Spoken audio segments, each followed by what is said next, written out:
Hi everybody, it's Olivia. Let's dive straight in. We only got 10 minutes, so let's talk about this. For the first question, how would you respond to someone who questions the necessity of a gifted program? Personally, what I've said is that I think the best way to approach this is with like hard, cold facts and statistics. Personal experience is great, but at the end of the day, people are going to feel, if you come with your personal experience about how wonderful your gifted and talented program is, that they're going to feel like their feelings are invalidated. Whereas if I come at them and say, did you know that up to 20% of the high school dropout rate are students who fall in the gifted range?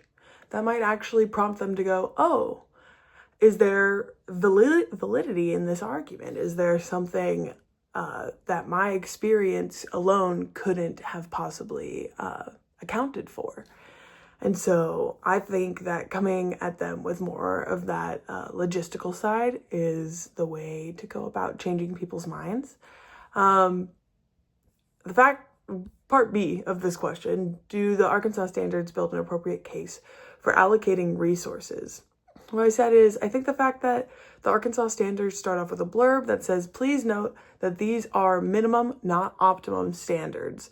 Districts are encouraged to go beyond them in providing educational opportunities for their gifted and talented students, is a step in a good direction, but also implies that you're gonna see a lot of those bare minimums in this. There's not gonna be deep detail on how great we should be treating our gifted and talented demographic of students. But when I think of resources, I think of finances. And the first thing that I saw that had anything to do with finances in the document was the portion on Act 34 in 1983, which states that funds for these programs may not exceed $6 million. Now, this might just be the English teacher in me. I just got my bachelor's in English education. But the fact that we're putting a limit on what we can exceed and not a minimum kind of upsets me when it comes to these programs, because in my opinion, we should be putting as much as we can into it, and saying it cannot exceed this amount of money is a very different story than there's no way we can spend any less than this amount of money, if that makes any sense. Okay, on to the next question. What aspects of the gifted education classes and pedagogy could benefit all students? And what I have to say is, I think the concept that each student in a gifted classroom has undergone testing that creates a deep understanding of suitable educational goals is something that could benefit the American education system as a whole. I've never understood why we have this sort of three-size-fit-all education system where it's like you have your gifted students, you have like the standard path, and then you have students with special educational needs. And these two far ends of the spectrum are really customized to make those students receive what they need. Through special needs students, you get IEPs and all of their specific instructions that will help their educational journey. And then through the gifted program, you figure out what these students are gifted in through the identification process and the evaluation process. However, these students in the middle often just get lumped in all together. So what I think would benefit all of education, period, but in this question specifically, I think it could just really benefit these students in the middle, these students that are falling through the gap. If they were tested to see where their strengths and weaknesses are, even if they don't fall into this specific category of gifted. The Arkansas standards, so part B of the question, how do the Arkansas standards address this practice? Arkansas standards don't really say much about creating equitable experiences for those who don't test gifted or those who fail to meet the expectations. In the portion on evaluation, they break down what they are looking for in gifted and talented students. But something that caught me off guard was just how vague it was, like phrasing like accurate, timely, and relevant information and a variety of instruments just feels like it's leaving a lot about evaluation processes up to interpretation.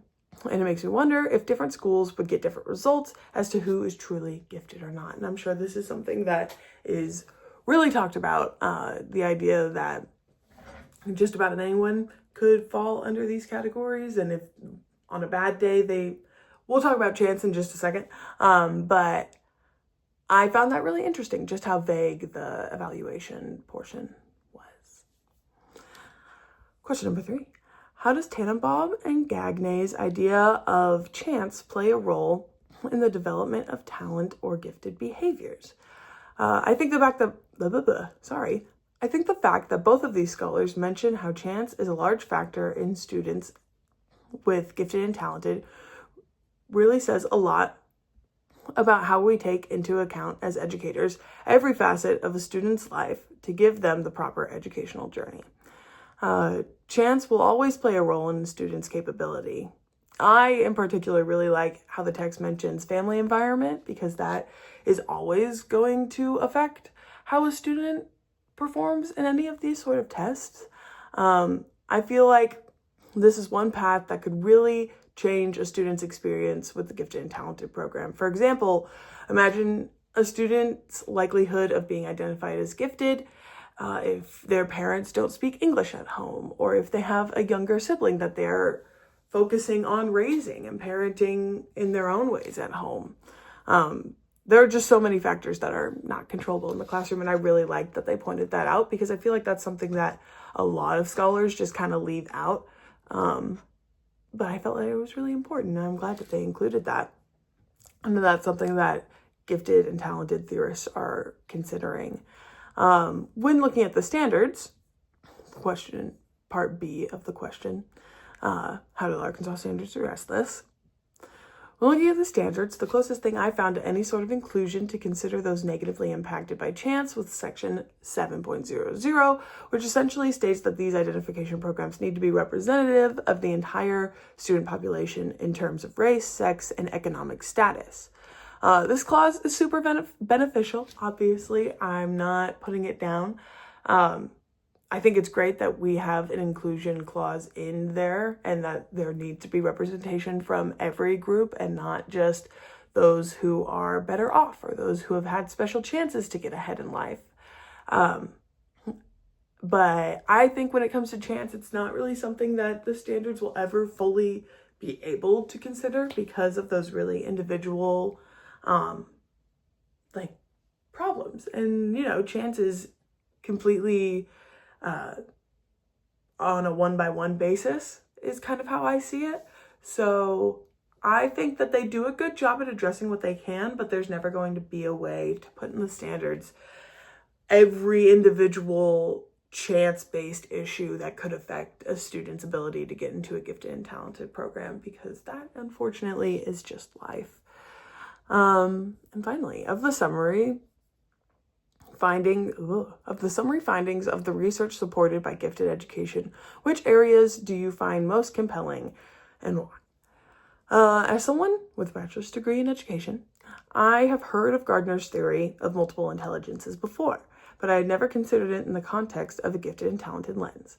I really liked this approach because when I was in school, and still now, to be honest, I would have said, I suck at math. But now, if I saw a student with similar educational issues as I did, I would know to just consider that their mathematical intelligence might be a bit lower, but that they could have very high awareness in any of the other 7 categories. Eliminating this sort of binary of gifted and not gifted, and rather looking into these many ways one can have intelligence, is very compelling to me, and something I would like to do more research on to help truly understand my students. Like, knowing the depth of their individual intelligence seems very important to me. Do Arkansas standards effectively address this and account for this area? In section 7.04, the state standard says student placement decisions are based on multiple criteria. No single criteria or cutoff score is used to include or exclude a student. I really like how they dove into that. I felt like that was kind of nodding towards Gardner's theory of multiple intelligence. I'm running low on time, so I'm gonna have to say goodbye for now. But that was my thought on week 2's readings. Bye, y'all.